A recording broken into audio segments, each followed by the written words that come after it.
মানে সকলোকে স্বাগতম জনালো আজি অন্য ভিডিঅ' চ' গাইছ আজি পুৱাই পুৱা আপোনালোকৰ ওচৰত নতুন ভিডিঅ' আহিলোঁ চ' গাইছ এতিয়া আছোঁ মই শান্তিপুৰ এটা মানে এঠাইত ওলাইছোঁ আৰু গৈ থাকি আমি কলা মলা লাগি আছোঁ গাইছ মানে কি ক'ম আৰু এইবুলি চাফা কৰিব নক'লোঁ যিও কাৰোবাৰ বন্ধু আছে আৰু তেওঁলোকে কেৰফালে হাই বুলি কৈ দিয়া এতিয়া গৈ আছোঁ ৰয়িং আৰু ৰয়িঙৰ যিটো ভিউ আছে গৈ আছোঁ আৰু যোৱাৰ সময়ত মানে যিটো ভিউ হ'ব সকলো দেখুৱাম এটা বহুত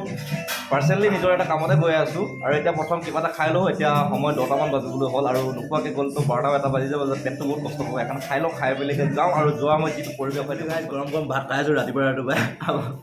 শুই যায় খাই আছোঁ ৰাতিপুৱা গৰম গৰম ভাত আৰু ঘৰততো নহ'ল এতিয়া এটা খাই আছোঁ হোটেলত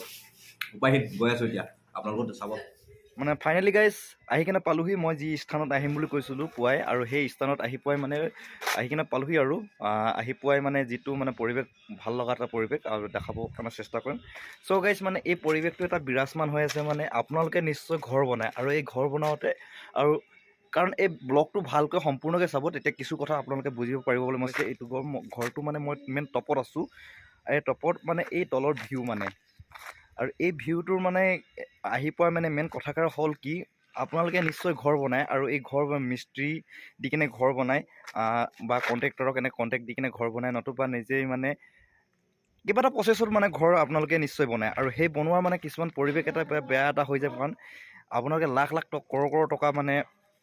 বহুত টকা এটা খৰচা কৰি কিনে এই ঘৰটো বহুত এটা মিনিমাম 85 lakhs বেছি গৈছে এই ঘৰটোত আৰু এই ঘৰটো যেতিয়া ইমান টকা এটা গুচি গ'ল আৰু সেই গুচি যোৱাই মানে ইয়াত কিছু মানে প্ৰব্লেম এটা দেখা দিছে মানে কি প্ৰব্লেম মই দেখাইছোঁ বলক যেতিয়া অলৰেডি ইয়াত মানে অলৰেডি ফিটিং হৈ গ'ল হৈ যোৱাৰ পিছত ইয়াত এটা প্ৰব্লেম দেখা দিছে এই মানে গমেই নাপাব যে এই এনেকুৱা এটা প্ৰব্লেমে আপোনাক মানে পৰিৱেশটো মানে অনিষ্ট কৰি দিব ঘৰটো মানে বেয়া কৰি দিব কোনো গমেই নাপাব আৰু মই দেখি পোৱাত ইয়াত একোৱেই নাই যে ইয়াত যে তললৈ যে পানী লিকেজ হৈ যাব কিন্তু চাওক এই কণাৰ ষ্টেণ্ডত আপোনালোকে এই ওপৰৰ পৰা টপৰ পৰা আহিছে আৰু এই কণাত পানী লিকেজ হৈছে তলত অলৰেডি ফল চিলিং লগাই কেনে মানে কমপ্লিট হৈ আছে কিন্তু এতিয়া লিকেজটো আজি বৰষুণ দিছিল বৰষুণ দিয়াৰ কাৰণে মানে আজি দেখা পালে মানে মোক হঠাতে ফোন কৰিল অলপ মানে ইটো কৰিব জানো কিনে ফোন কৰিল মানে কেনেকুৱানো কি প্ৰচেছ কৰিলে ভাল হ'ব তাকে ফোন কৰিলে সেইকাৰণে আহিবলগীয়া হ'ল আৰু এতিয়া মানে কিটো হৈ আছে সকলো দেখুৱাম বলক আৰু ক'ত কেনেকৈ লিকেজ হৈছে বলক দেখুৱাম আৰু এতিয়া এনেকৈতো আপোনালোকক দেখালেতো গমটো নাপাবই ক'ত কি হয় কেমেৰাখনটো আপোনালোকে নিশ্চয় দেখা পাইছে মোৰ লগৰজনে চেনি আৰু সাম্বাৰ লৈছে মাৰিবৰ কাৰণে তাত মানে ভাঙিব লৈছে ভাঙা মানে যিটো স্থানত ভাঙিব লৈছে তাতে মানে মছলা ছেটিং হোৱা নাই মানে ছেটিং নোহোৱাৰ কাৰণে তাৰ পৰা লিকেজ হৈছে এটা কাম মানে ভুল কাম কি কৰিলে যেতিয়া তেওঁলোকে মানে প'ষ্ট ঢালিছিলে বা কিবা কৰিছিলে তেতিয়া তেওঁলোকে মানে ৱাটাৰপ্ৰুফ বা কেমিকেলটো ব্যৱহাৰ কৰা নাছিলে সেইকাৰণে এতিয়া এই ছাইডৰ পৰা মানে পানী লিকেজ কৰিছে এতিয়া গাইছ আমি এটাই কাম কৰিম তাত মানে ভাঙিম আৰু ভাঙি কেনে যিমান টকা পৰিমাণে আমি ভাঙিবলৈ চেষ্টা কৰিম আৰু তাত সেই কেমিকেলটো ব্যৱহাৰ কৰিম আৰু সেই কেমিকেলটোৰ দাম বেছি নহয় মিনিমাম 40 টকা লয় ৱাটাৰপ্ৰুফ হয় জুলীয়া আৰু আপোনাৰ পাউডাৰ পায় আমি বৰ্তমান জুলীয়া ব্যৱহাৰ নকৰোঁ এতিয়া পাউডাৰো ব্যৱহাৰ কৰিম মিনিমাম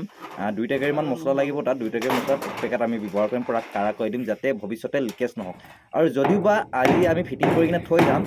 দুদিনৰ পিছত যেতিয়া শুকাব আমি আকৌ ৰিটাৰ্ণ আহিম আৰু চাম তাৰমানে লিকেজ হৈছে নেকি যদি হৈছে তেতিয়া পূৰাই ভাঙি দিম মানে 170% ভাঙি দিম আৰু ভাঙি কেনে সম্পূৰ্ণভাৱে তাক ভাল কৰিবৰ কাৰণে চেষ্টা কৰিম মোৰ আশা আছে নিশ্চয় ভাল হ'ব আৰু আপোনালোকে এটা কথা মিস্ত্ৰীক মানে যেতিয়া কাম কৰিব দিব এই ভুল কামষাৰ কেতিয়াও কৰিব নিদিব যদি এই ভুল কামষাৰ কৰে আপোনালোকৰ ঘৰটো বৰবাদ হৈ যাব বৰবাদ হৈ গ'লে কাৰ হ'ব নিজৰ হ'ব মানে যোনে কাম বনাই আছে সেইকাৰণে মিস্ত্ৰীক বাৰে বাৰে ক'ব কণ্ট্ৰেক্টৰক বাৰে বাৰে ক'ব এনেকুৱা স্থানত ভালকৈ মানে চকু দি মন দি কাম কৰিবলৈ ক'ব নহ'লে আপোনাৰ বৰবাদ হৈ যাব গাইজ যেতিয়া আপোনালোকে এই মানে সেনেকুৱা কাম কিছুমান কৰে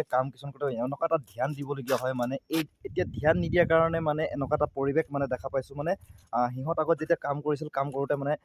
যেতিয়া আপোনাৰ প'ষ্ট ঢালাৰ সময়ত মানে তাত মানে ভাল ছেটিং নোহোৱাৰ কাৰণে মানে এতিয়া এই য'ত মানে মই ডাউনত যাম আৰু দেখুৱাম এতিয়া কাৰণ টপত আছোঁ টপৰ পৰা ডাউনত যাবলৈ বহুতখিনি এটা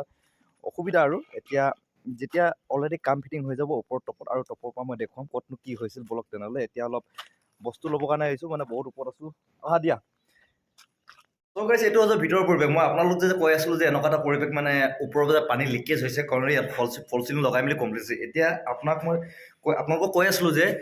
এই লিকেজ যে হৈছে বুলি কাৰণ সেই টপত যেতিয়া আপোনাৰ কাম কমপ্লিট নাছিল কাম কমপ্লিট নোহোৱাৰ কাৰণে ইয়াত আপোনাৰ লিকেজ হৈছে এতিয়া লিকেজ এই কামটো কেতিয়া আপোনালোকে এনে এটা কাম কৰক যেতিয়া আপোনালোকে যে ঘৰ বনায় আৰু ঘৰ বনোৱাৰ সময়ত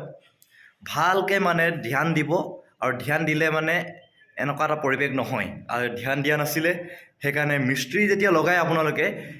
তেতিয়া বা কণ্ট্ৰেক্টাৰ যেতিয়া কণ্ট্ৰেক্টক মানে কাম দিয়ে এনেকৈ তেতিয়া আপোনালোকে এই কামটো বহুত এটা গুৰুত্বপূৰ্ণ এটা সীমাহীন কাম হয় আপোনালোকে খতম কৰিম বুলি ভাবিছোঁ কিন্তু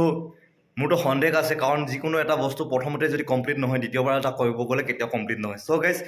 আৰু বিভিন্ন জেগাত আছে এনেকুৱাকৈ দেখুৱাই থাকিম বলক আৰু এই ইয়াত আপোনালোকে পানীৰ এটা চাপ দেখা পাইছেনে ইয়াত SCC বৰ্ড লগাই থৈছে আৰু SCC বৰ্ডত মানে এই পানীৰ চাপটো দেখিছে তাতো একেই হৈছে মানে নাই ক'ব মানে টিনত মানে খিলি থুকুতে মানে ড্ৰিল মাৰোঁতে হয়তো বেলেগ এটা ফুটা হৈ গ'ল সেই ফুটাটো ব্লক নকৰিলে কৰাৰ ফলত এতিয়া বৰষুণ দিলে কেছটো ধৰা পৰিছে